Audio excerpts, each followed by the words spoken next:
Have you ever said something in the heat of the moment and instantly wished you can take it back? Yep, I've been there. I'm telling you. Well, let me tell you my story. About 14 years ago, I was working in the banking industry in the Northeast. It was a Friday morning, and I remember it like it was yesterday. My boss called me into the office and she wanted to let me know that we were going to have some changes with my schedule and that I was now going to be working on Saturdays with a day off during the week. Mind you, I work Mondays to Fridays and that's it. And just like that, as soon as she told me that, my heart started racing. I could feel my stomach twisting. I'm sure you know what I mean by that. And before I knew it, anger started bubbling up around me inside like just a volcano. I was about to blow up. I blurted out loudly, I can't do that. I don't have anywhere to put my 4-year-old on Saturdays. And as if that was not enough, I reminded her at the top of my voice that I was only hired to work Monday through Friday. That's it. And then, remember what we call a mic drop moment? I stormed right out of our office. That's not a good mic drop moment, I'm telling you. Don't do that. Now, the funny thing was later that day, when all those emotions have settled, I thought about what I have done. And honestly, I was so embarrassed with this situation. I started to cry because I had spent about 8 years building credibility in this company, only to risk this situation with one emotional outburst. Well, I soaked in the shame, I went back and I apologized, and thankfully my boss forgave me. But it was at that moment I knew that something changed in my life forever. Because I realized that I couldn't always control what happened around me, but I had an option. I could control how I responded to it. Well, that's why we're here today. If you've ever reacted like I did, you're not alone. And now the good news is you can learn to manage your emotions. And today I will share the exact tools I used to turn that messy moment or many other messy moments in my life into intentional, powerful choices. So let me officially introduce myself to you. My name is Lola Agosu. I'm a mother of two amazing girls. I'm a wife of my college sweetheart. I'm a keynote speaker, the CEO of Inspire to Coach, ICF certified coach, and a leader in my organization. Now, I'm excited to help you learn how to notice, name, and navigate your emotions so that you can show up at your very best self. Does it sound good to you? Let's jump right in. Now, during this session, you will cover 3 big things.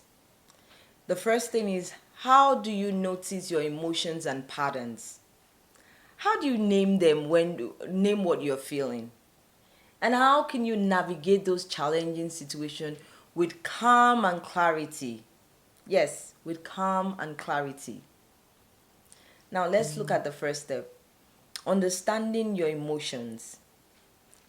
Here's one thing I want to share with you. Our emotions are actually like data. They hold memories from childhood into adulthood. For example, who teaches a baby to cry or to laugh? They just react to what they feel. Over time, we start to learn this pattern. A baby cries when they want something so they can get it. A toddler sometimes even throw tantrums so that they can get what they want. Sometimes it works. That's a topic for another time. But guess what? Our brain stores this emotional reaction as data entries. So the next time something similar happens to your brain, it reminds you, oh, I know what we're here to do. That's the triggers that come up, and then it produces the same responses you've always had. But you know what? Here's the great news. If you don't like what you see, you can reprogram that data. You can keep what serves you and rewrite the rest. That's why I'm here. So before we go ahead into all of this, what is emotional intelligence really? There's so many information out there, so many definitions, but I like to keep this simple. Emotional intelligence is actually the ability to notice, name, and navigate your emotions so that you can lead you to a better outcome. Now, here's the key. It's not always about being nice. That's not what emotional intelligence is about. It's not about ignoring your feeling. It's about being effective, especially under pressure. Now, there are various steps I told you. The first one is notice. The second one is naming it and navigating. Now, noticing it. Awareness is everything. You remember my story, right? My outburst didn't start in my boss's office. It started before that. I was already stressed. I was worried about childcare and I felt overwhelmed. A request just triggered what was already bubbling under the surface. So the first step is for you to notice what's really going on the inside of you. Now let's do a little bit of exercise. Fill in the blanks. You can say it out loud if you're bold. Today, I feel, maybe because, and then I need. Now, for example, I felt ashamed at the end of it because of how I responded. I needed to go apologize. So let's talk about those triggers. We all have them. This moment hijack us and create a moment that we don't like. But here's the truth. You are not your triggers. Triggers, like I said earlier on, they are just data points. When we name the emotions behind the reaction, we gain the power over it. Now, let's do this. Think about the last time you had a strong emotional reaction. What triggered that emotional reaction? How did you feel about it? How did you respond? Now we'll explore maybe two models right now. My first model I call the volcanic model, where unrecognized triggers build up and then boom, there's an outpost.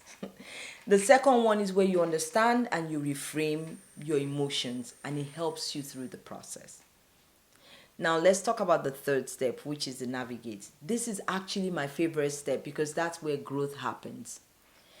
Between every stimulus and reaction, there is always a space. Emotional intelligence is about widening that space. I actually use 6 macro skills that you can build up to help you with emotional intelligence. Pause. Take a breather.